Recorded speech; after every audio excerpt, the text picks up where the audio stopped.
Hello? Today is January 8th, and this is the main military news in Ukraine. Let's start with the current changes on the front line. The defense forces have pushed the enemy to the east of Novomykhailivka. At the same time, the occupants slipped forward at Pervomaiskoye. Frost has hit Ukraine. The temperature in some regions fell to 1.4 degrees Fahrenheit. That's probably what's causing the lull. Russia fired missiles at Ukraine again this morning, January 8th.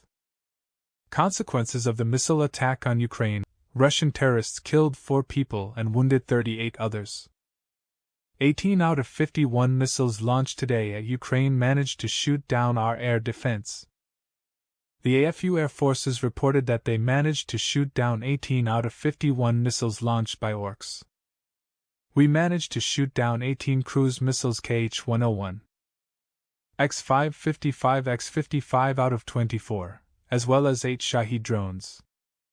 Also, peaceful settlements were attacked with -7 S-300 and S-400 anti-aircraft guided missiles, -4 Daggers, -8 Kh-22 cruise missiles, -6 Iskander-M, -2 Kh-31P guided aviation missiles.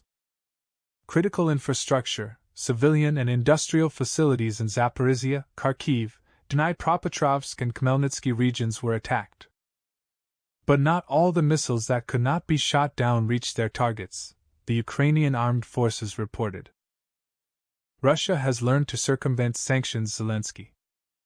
He said that in the missiles that were used against us, we can see the details of the production of many countries around the world. The president emphasized that Russia is being helped to circumvent sanctions in both Europe and the United States.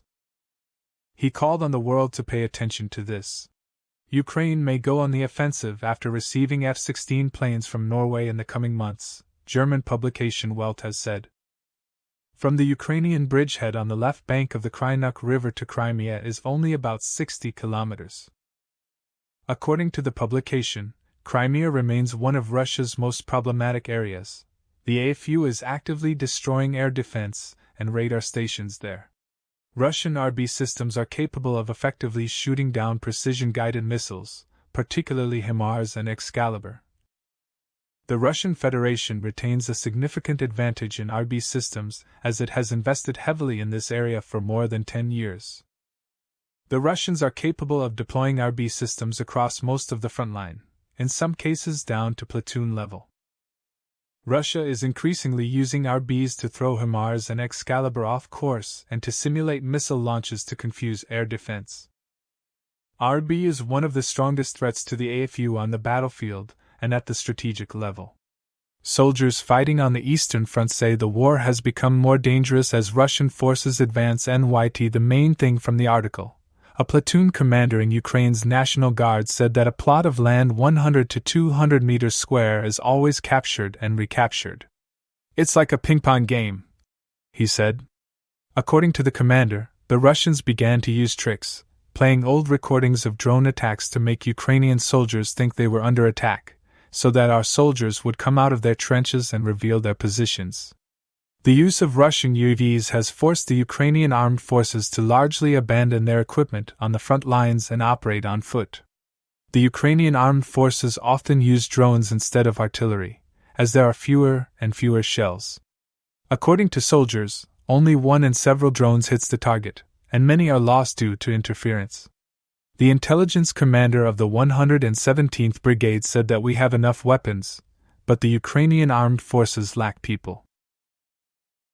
Ukraine is already preparing airfields for F-16 fighter jets, the deputy defense minister has said.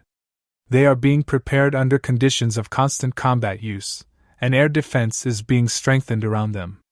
According to Pavlyuk, work is underway to implement the fast track by the end of 2024. Russia deploys nuclear weapons in Belarus. Wall Street Journal. Putin wants to scare NATO and force the West to stop military support for Ukraine.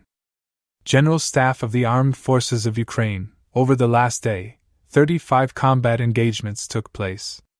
In particular, the enemy's offensive activity was observed in the following sectors: Avdiivka. 21 attacks were repelled, Mariinka and Bakhmut 3 attacks each, Lyman 4 attacks. The Joint Forces Aviation struck 4 areas of the Joint Forces operation. Missile troops hit a control center, 2 ammunition depots and 2 enemy artillery installations. Over the day, 440 occupants were destroyed. 9 tanks, 14 armored combat vehicles, 13 artillery systems, 2 multiple launch rocket systems. Thank you for watching our news release. Goodbye.